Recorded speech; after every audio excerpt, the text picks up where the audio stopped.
Our customers are usually going to be somebody who's been at this business for decades and maybe intergenerationally. So a multi-generation family, a long standing fund.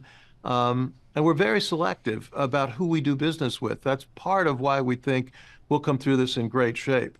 If customers who were with us in 2008 and 9 and performed well during that period of time, then those are relationships we've looked to build over the last 14 years or so, and have been again very disciplined on what we're looking for. So in addition to that, there's global cash flow, loan to value, guarantor support, things like that.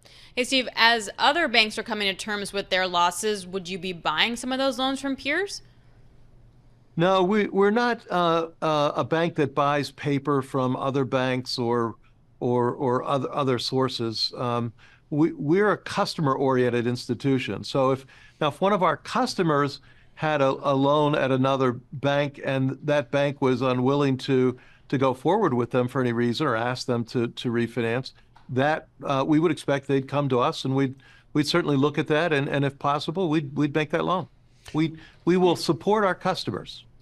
What are your customers telling you these days? Are they taking down capital? Are they sitting tight? What are you seeing from both your retail and your corporate customers? Well, now moving outside of commercial real estate, generally our commercial customers had an okay to good year in 23. Generally, there's some exceptions, and this year is starting to shape up better with more certainty and more confidence. Some of that is induced by the Fed effectively capping rates, or what looks like to be capping rates, and reducing rates. So that's a better environment versus an uncertain level of increasing interest rates. And additionally, there's been so much benefit out of the various stimulus packages that have come through in the data in the fourth quarter and already this year, that there's just more optimism that's generally in place. The consumer is doing well on the whole.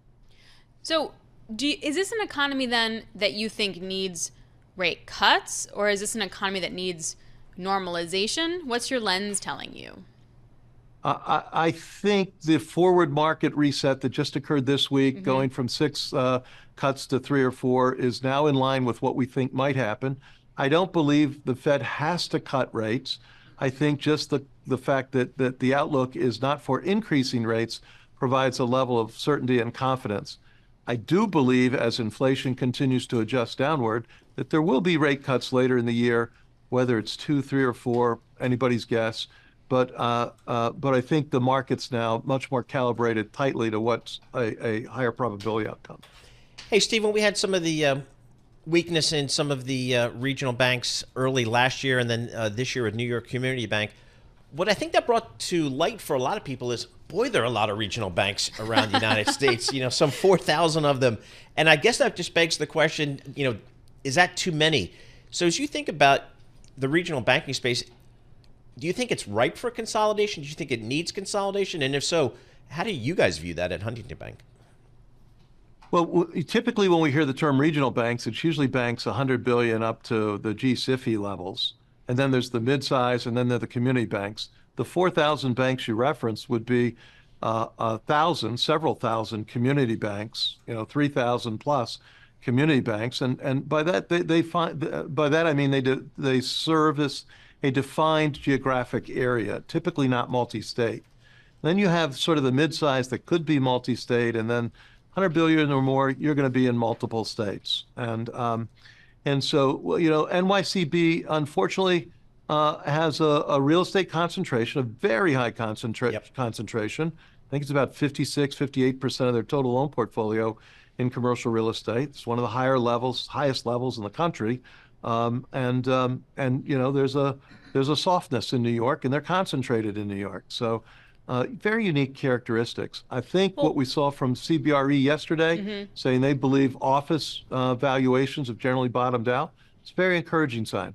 But to that point, another part of what happened to New York Community Bank was that they got into a different regulatory tier, and they had to put more money away because of the assets they bought from Signature. What do you think? Has that happened to you? Does that sort of change how you view growth in the company? Not at all. We're very much front-footed. We grew loans last year and deposits, core deposits, and we expect to do that this year. We're investing in the businesses. We see this as a moment where this uncertainty actually can be an advantage. We've got very strong liquidity, core deposits, capital, earnings. Our credit's been outstanding, and so we're investing. We're expanding. We've opened up in the Carolinas in the last quarter.